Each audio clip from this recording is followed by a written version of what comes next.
Good morning, everyone. My name is Glenn. I'm the safety manager at NECA Victoria, and I've been in the electrical industry for over 20 years. Just a quick background to me before we get into talking about safety after floods is, I guess I'd like to go through this and touch on some of my own personal experiences with natural disasters. You know, I lived in Whittlesea when the Black Saturday bushfires went through.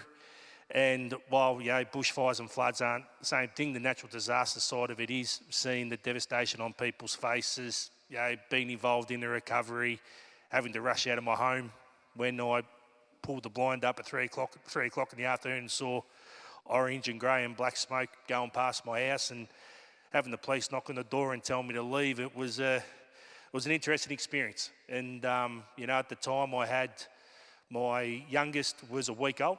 He'd just come home, and so I've got 4 kids. So getting all the kids in the car, a wife who just had a baby, she was still obviously getting over that side of it, and the dogs and everything else to leave.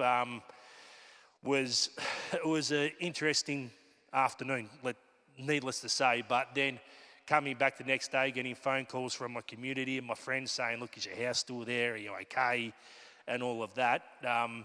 As I said, while flooding's a bit different to bushfire, the actual correlation of what happened is very similar. So while, yes, I didn't lose my house was still there.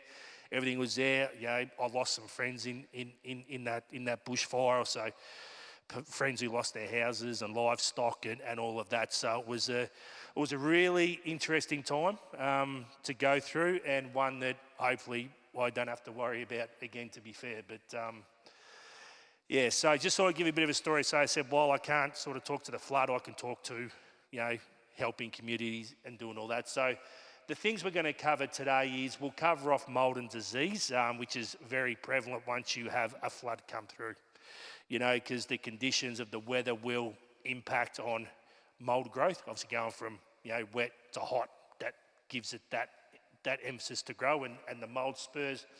We'll talk about working after a flood, so making sure we're getting the right people in to check our properties before we walk through the door. Lou touched on a bit of it in his presentation. We'll just extend that a bit more. The one thing for me around what I felt going through that major bushfire was mental health and fatigue of people. Because obviously, being small communities, people want to help. People want to do what they can to help communities. But that also too comes at a cost as well, because the mental side of it, of going through what may have happened to you or not happened, but you're trying to help other people, and then mixing that the fatigue because you're doing extra stuff, you're working extra hours because you want to give time back and all of that. So there are some of those correlations that really, those last 2 points we want to really get into, because I think, from you guys here who have come here today, I'm sure you've got some stories you may want to share, you may not. That's up to you. I'll share a couple of mine along the way of what I did in that time, because I was involved with the local career club at the time, and we're in charge of the refuge centre where people were bringing whatever they had left. So whether it be a car full of clothing, it might have been a trailer with animals in it. It was insane, the stuff that people were bringing down. That, and some stuff you probably think, geez, I never thought I'd see that. But that's sort of what happened. So we'll touch on a little bit of that as we go through. But if we have a flood and, we've got mould in there, it can cause respiratory issues, so it can cause breathing difficulties if the spurs get airborne. So you'll see, I've got a couple of examples there, but you'll see growth on the wall if you've got mould where little bubbles come out.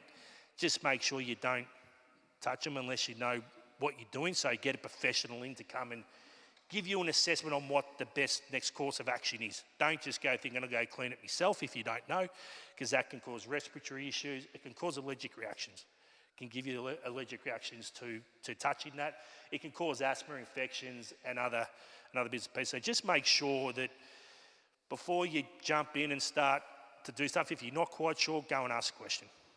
Because the last thing you want to do is give yourself an injury or have respiratory issues or a reaction because you've gone and, as I said, thought you were doing the right thing, which is fine, but go and make sure you've got the proper training to be able to address that.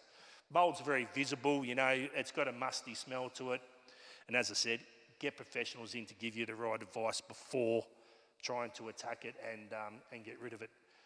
Working after a flood. So, after any natural disaster, when we come back, the one key thing I would say to everybody, and Lou touched on it as well, is get your building assessed by a proper building surveyor. Get them to come in and assess the status of the building before you step back in the door. Because the last thing you want to do is step back in the door if you haven't had it assessed and something happened. Because obviously we've got walls that have been compromised, we've got floors that have been compromised, we've got roofs that have been compromised because of the water. The building structure itself with the timber, that's now been weakened. So before we go back in and try to do whatever we want to do, let's make sure a building surveyor gives you that tick before you walk in the door. That's key importance. Electrical safety, again, as Lou touched on, we'll extend on that. If you walk in and before you even look at turning switches on, main switches on, or whatever you might want to do, get it tested by an electrician. Talk to your local electrician in the area. Up through the Rochester area, we know there's plenty of electricians. Get them in to do the test. Get them in to let you know that your place is electrically safe. Because the last thing you want to do is go and play with electricity, because as the one thing I say to members and I say to people is, electricity is the one thing you can't see. You can see someone if they want to come and hit you in the face. You can see someone if they want to throw something at you, 9 times out of 10 you're going to see it. You don't see electricity. As people said, energy, it can be a blind killer because you don't see it. So make sure before you do anything in there that you may think you want to do, please get your installation tested to make sure it's safe. If you've got appliances in your house that's been submerged underwater, just get rid of them, because they've been compromised. There might be faults in there. You don't want to turn them back on and something happened down the track where it could cause an electrical fire or something inside of your building. So, or probably say, make sure you're really careful with what you're doing. I know the dragged out process for insurance companies and all that can be draining, and we'll touch on that as we go through. But I'm looking at a safety perspective, so people are alive at the end of it. So that's my biggest thing. Proper use of PPE. So make sure we're wearing the proper gloves, the N95 masks, to make sure we're not breathing those spurs and all of those things that come through flood waters. Rubber boots or steel cap boots, make sure you're wearing the right footwear when you're working through it. Having goggles on just to make sure you don't get anything splash up into your eyes, any dirty water or anything like that. So just really looking after yourself. And if you haven't got clean water, get some hand sanitizer to clean your hands at the end of it. Throw out your old clothes if you're working through muddy waters and all of that, because you don't know what might be in there. So just, as painful as, get rid of them to make sure that you're right. Debris and waste management. There's a lot of debris that gets created from floods, which obviously picks up a lot of the ground stuff that comes through. So make sure that you talk to your local authorities around how best to get rid of it out of your place.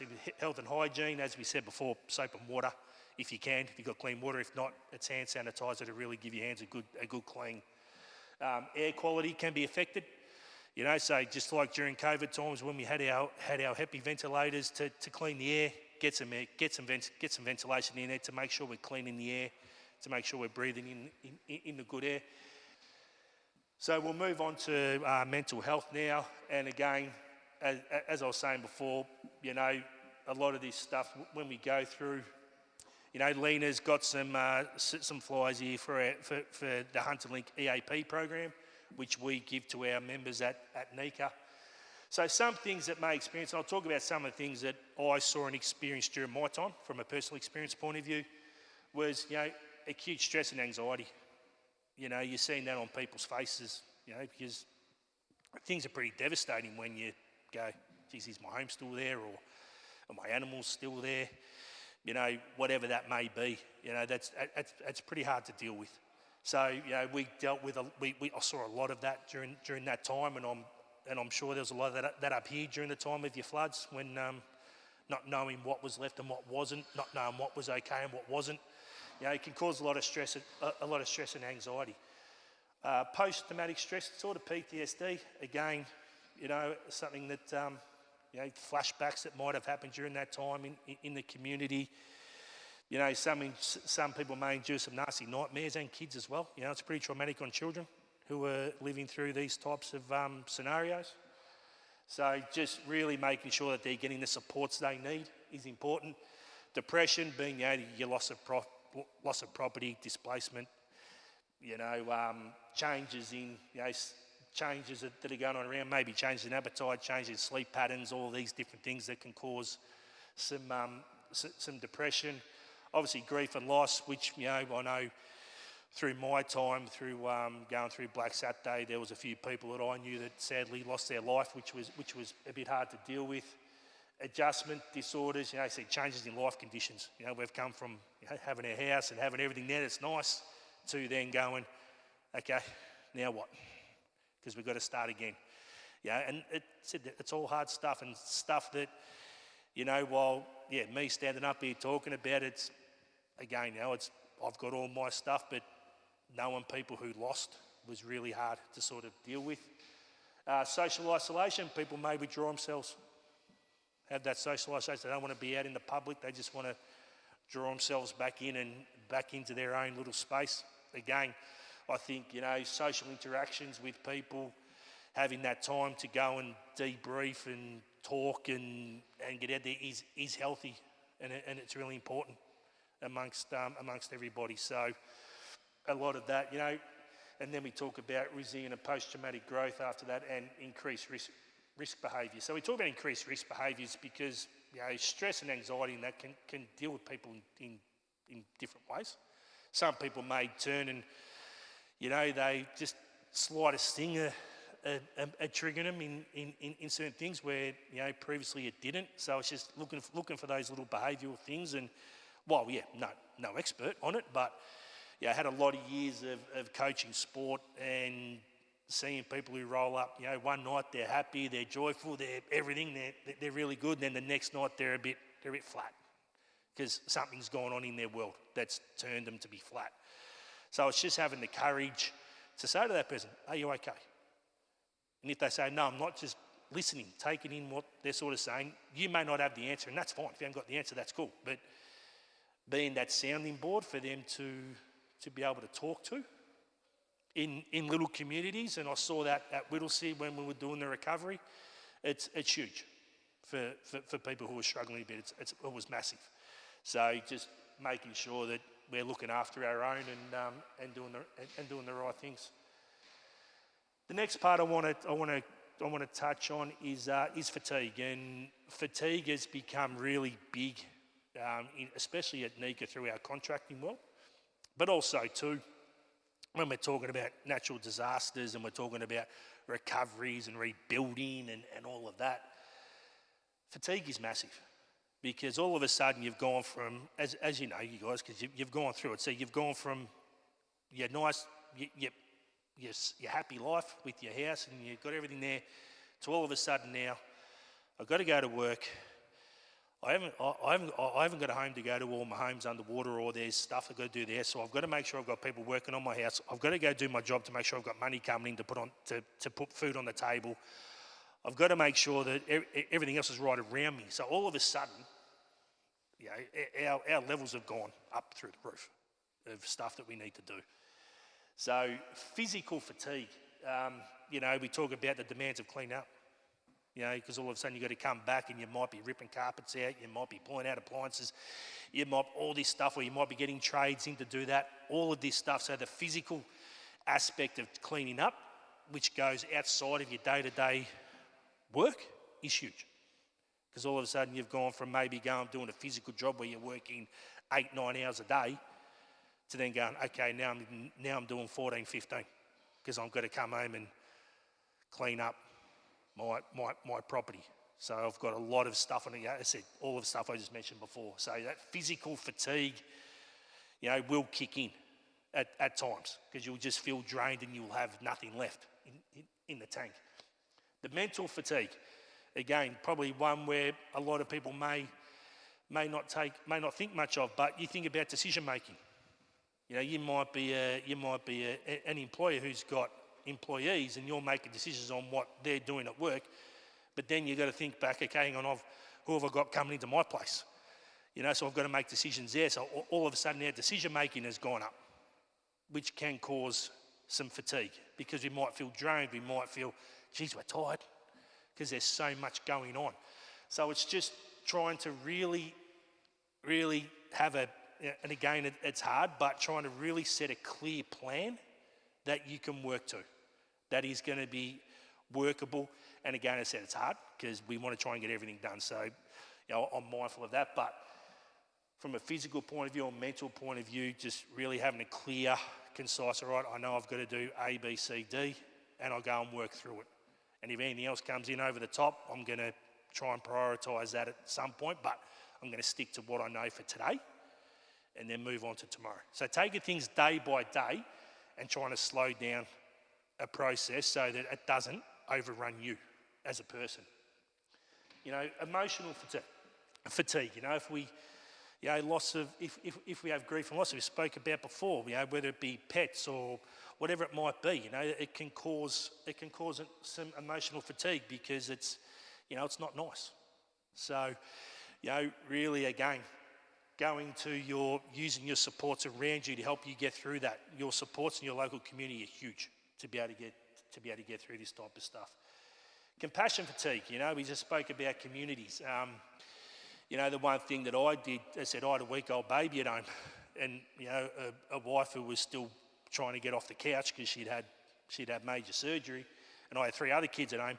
Yet I was going to work at a new job, and then spending 3 or 4 or 5 hours down at the local recovery. I was making up leads for generators. I was cooking barbecues. I was doing all sorts of stuff. You know, loading mattresses into factories because people needed bedding. Doing all of that when realistically I probably should have been at home. But just the nature of who I am, you know, I was trying to do the best of both to make sure that family was right, the community was getting the help they needed with everybody else, because there was a heap of us chipping in doing stuff. But that comes at a cost as well. You know, I said, and that compassion fatigue, because you're trying to help others and support the community, can kick in.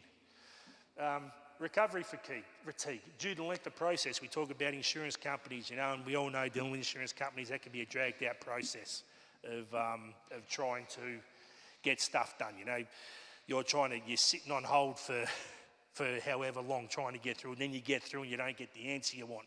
Then all of a sudden that creates more stuff on top. So, you know, recovery fatigue is a massive one, and I know going back to my experiences through the bushfire time, some people didn't have insurances on their properties. So all of a sudden they're trying to get something back. They got no insurance. So all of a sudden it created their process a lot longer than what some of the others were. So it's just, you know, again, it takes time. It does, because insurance companies got to go through their own processes, which yes, can be mundane. It can give you anxiety, it can give you stress because they're not moving quick enough. It's hard, but you just need to try and work through that process as best you can. And behavioural fatigue we spoke about before, you know, about some behaviours, but also reduced motivation is huge, because you go for so hard for so long, then all of a sudden I might kick in and go, geez, I'm tired. I don't really want to go and do this today, because I'm just, you know, I've been going pretty hard for 16, 17, 18 hours a day. I'm getting 3 or 4 hours sleep at night and I'm up and going again. It can reduce motivation. So getting into some, again, it's easy for me to say, but trying to get into those good patterns, you know, making sure we've got some good sleep patterns, we've got some time for ourselves, which I'll talk about. You know, they become important when you're working through a lot of this. I think, I said, going back to my experience, I think if there was one thing that we took out of that a lot of was we spent much time helping others, which you do, because that's just the nature of who we are. We want to help people. But as I keep going down, you know, the most important person in the room is you, because if you're not looking after you, you can't look after someone else. They're the facts of life. You know, so you need to make sure that you're okay, that that you've got everything lined up that you need to be able to do what you need to do day to day. Because if you can't do that, you can't help someone else.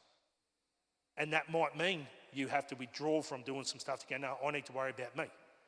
So if that means you go, you know what, whatever that looks like, you go, you know what, I'm going to spend this time each week. It might be lunchtime each week. I'm going to go and do, I'm going to go out to lunch with my friends. That's going to be my time where I turn everything off, and that's about me. Being selfish and doing that is a good thing because you're looking after you. Because if you can't look after you, as I said before, you can't look after families, you can't look after friends, you can't look after communities because you've got no hope. So you just need to really put yourself first at times and do that. And that's what I just said there. I said the most important person in the room is you. Make sure you're looking after you. Make sure you're right because that's the most important thing out of all of this. So has anyone got any questions? That was really great, Glenn. Very interesting on the mental support that people do need. I do have a question. Early in your presentation, you talked about mould on the walls. Now, if you do see mould, how much of the wall would you have to replace, or should that be assessed by a professional, or can you do that yourself? Get it assessed by a professional, just to make sure how bad the mould is. So get someone in who understands that really well, and they'll give you that guidance on whether it's replacing the whole wall or cutting out. You might come up a few hundred mil above where the mould is and then cut it out and then put a new bit of plaster in. But you're best off getting it assessed by someone who says, you know what, it may not be that bad. They may come in and spray it and scrub it and it clears up. That's another possibility with mould if it's not that bad. But if it gets to the extreme end of it, where you need to replace that part, get professionals in to give you that advice. Yeah, and I also would think that if there's any of those walls that do have electricity outlets or switches, you probably have to engage an electrician to get those circuits disconnected. 100%. Prior. 100%. Get them disconnected. Get them tested. Get them looked after. Because otherwise, if you don't, with flood water having dirty water and everything going through it, it might be a case of we'll go and replace those outlets. We'll make sure the cabling's okay. So we'll give that the proper test to make sure that they're meeting the correct tests to be able to comply. So that becomes important because you don't want to try and, as I said, it might look okay because it's dried out, but reality is it hasn't been tested yet. Get it tested to make sure it's still working at 100%. Yep. Thanks, Glenn. Glenn, some of the symptoms and behaviours that you covered there with mental health, a lot of, and I think maybe in particular men, struggle often with talking about their mental health. It's just something that's becoming more and more sort of common and is getting a lot more information out there. Is it worth sometimes, or how would you encourage somebody to do, say, a mental health first aid course? Like, is there any that NECA recommend, or what's your view on that, just for people to know whether they've got employees or other family or members of the community that they can better support that when they notice someone struggling with their mental health? Yeah, you're right, because men are meant to be, because men have got that perception of being the big, almighty, strong, chest-pumping, person who doesn't talk about feelings. You're right that the demographic is starting to change a bit. So for me, I know I personally did a mental health course through St John's. It was a one day where, we had someone in the room who had been through some pretty traumatic stuff, who then became an educator. I won't say what he was sort of trying to do or not do, but some of the insights out of that were really important. I think it's really important from, I guess it helps you, again, it comes back to helping you, because then if you can pick the signs and you can see what's going on, but you've done some training in the background to try and help that person, it can only be a benefit. And for the males, yes, and I think gone are the old days of just going down the pub and grabbing a beer and sitting there. You can still do that, but I think we're getting a bit more past that now, to where we can be able to talk and have those conversations. And I can draw back on a lot of my coaching over the time, like we talk about COVID, coming out of COVID. and I was coaching a football side, and at the time in COVID, when houses were interest rates were 2%, 3% or something around that type of figure. When they came out, they jumped up to about 6.5%, 7%. And we had guys in our group who had purchased houses. So they were pretty happy during COVID time because their repayments were at a steady rate. They were happy. Then all of a sudden it doubled. Well, you don't think that sent shockwaves through them. So we actually got supports in to help them. We brought in some mental health people to go and have a chat and go through it. And we did a session too with, we had a company come in called, what were they called? They were a local government company. Their name slips me for the minute, but we did a task. And this task was pretty full on. So they put a tape down the centre of the room. And they said, right, stand either side of the tape. There was about 40 of us there. Tomorrow Man, the name of the company was, Tomorrow Man, Tomorrow Woman. And we're standing either side of the line. And they asked some pretty stringent questions. And one of the questions was the last time you cried. Now, you're trying to talk about a man feelings about them crying. They don't say it all that much, but it actually got down to yesterday, and there was a bloke still standing at the line. Well, the whole room lost it. You've never seen 40 blokes all breaking down because one of their mates was struggling. And the fact we had the right people in the room, we've done some education around that, they were able to support that person. So yeah, you're 100% right. That support, getting that training can be a benefit for you, can be a benefit for what you might be able to do for your local community. So I think it's vitally important moving forward. And I also, when you say about looking after yourself, I mean, they do say that even on a plane, secure your own oxygen mask before helping anybody else. And we've all been told that as mothers, if we don't look after ourselves, we can't look after our children. What can you do though if you see you haven't done mental health first aid training and you know that someone near you is really struggling? Like, where would you recommend that, we contact or we, tell them to contact? Is there anywhere in particular that can be of help in those situations? Yeah, good question. There is. You might be able to say to that person, look, I'll come with you to the doctor, and you can go and talk to the doctor and get advice off them where you need to be and just be that support. Being a really good active listener, listening to what they're talking about. I think active listening probably doesn't get spoken about enough, but I think if you can be an active listener and let someone just talk without interrupting them and just taking on board some of their key points, I think is important. So learning that craft is a good one, but definitely going to the doctor. You might say to them, look, I'll come and sit through a session with you. I'll be that support person. Doing that if they haven't got any training, doing that, and it could be a simple thing, as I said, is going down to the local cafe and having lunch. Just take them away so they can come out. Like I know some business owners, because sometimes they get sucked down to their business. They're trying to run their business and work their business, which doesn't work. Because you can't do both. You're either working or you're running it. So you need to work out what side of the fence you sit on. And I know one guy who was working a lot of hours. He was doing his 16 hours a day and all of that, but he sort of made a choice. He goes, right, well, if I'm going to get the best out of me and the best out of my team, I need to change the way I do things because I'm running myself to the ground, which isn't helping them because they need me. So a part of to deal with what was going on in his world, he did boxing at lunchtime every day. That was his thing.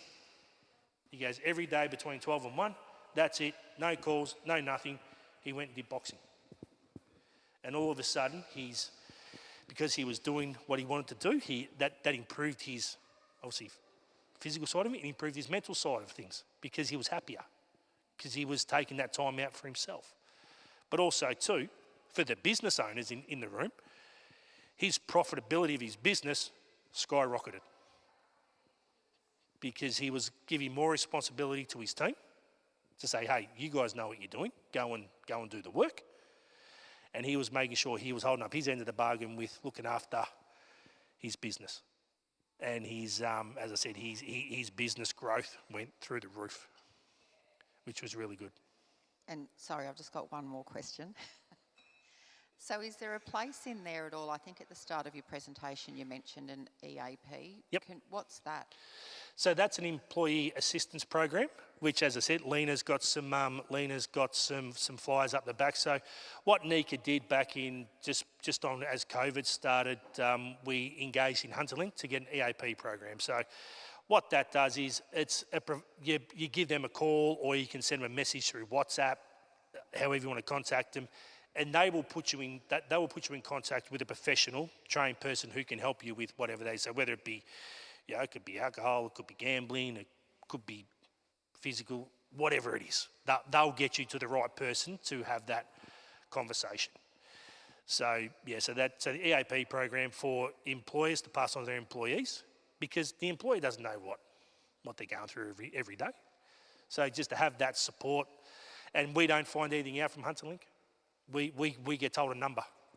This many people touch base. We don't hear who it was, what it was, or any of that. So, so the EAP program's been huge, and I encourage that if there's one in your local area you can tap into through your local government area. If you tap into someone like a Hunterlink, or I know Incolink have got one as well. There's a lot of providers out there who can assist you in providing you that support if need be. Thank you. Thank you, Glenn, for the presentation. The question I have is, as you support businesses and employers, what resources can you offer them to help them deal with staff members who might have gone through disasters like floods or fires? Yeah, great question, Lena. We're very lucky that we do have an internal person who works with me in the safety team, Steph, who can help navigate some of that. But if not, we'll assist with them to go and get the proper professional help outside of that to make sure that they get the right counselling, the right supports in place. So whether we go to, as I said, EAP program, or whether we go to St John's or whatever it might be, to make sure. So we've got those supports there to help them getting to the right areas. I'm pretty sure that a lot of the employers would probably need to implement certain procedures and processes in the workplace, whether it's to allow people to have time off, or bring in-house employee support. Is there anything like in terms of documentation or processes or policies that can guide those employers if you were to have circumstances like that? These are the steps that you can follow, and this is what you can provide internally in-house for your employees to give them support.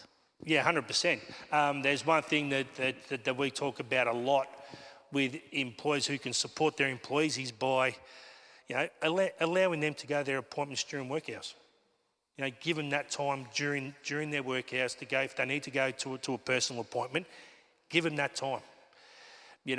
Being that understanding person, you can go there, just come back to work and all that. We'll give you that time to get yourself where you need to be.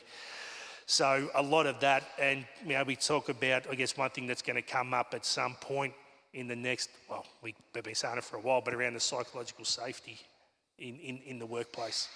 That's one of the, that forms part of some of the hazards that are there. We talk about processes in place to cover bullying, harassment, work behaviour. So it's the biggest thing that companies do now, and I push them, is to build that culture. The culture around what you want it to be and how you want to treat your people, because your people are the most important people in your business. If you don't have people, you've got nothing.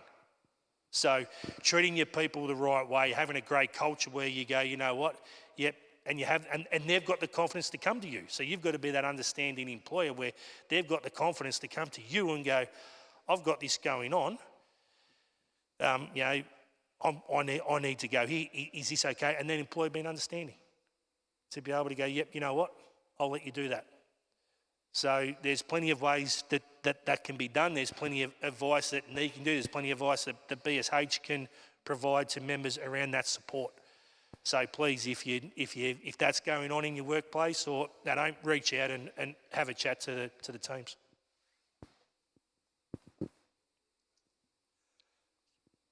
Thank you, Glenn. Okay, well, thank you, everyone. So we do provide personal support for HR, WA, and business specialists. We have a library of over 170 HR and business resources to help you manage your business, and we have regular HR and WR updates to help keep your business compliant. So if we can help in any way, please reach out. Feel free to contact us and enjoy your day. Thank you.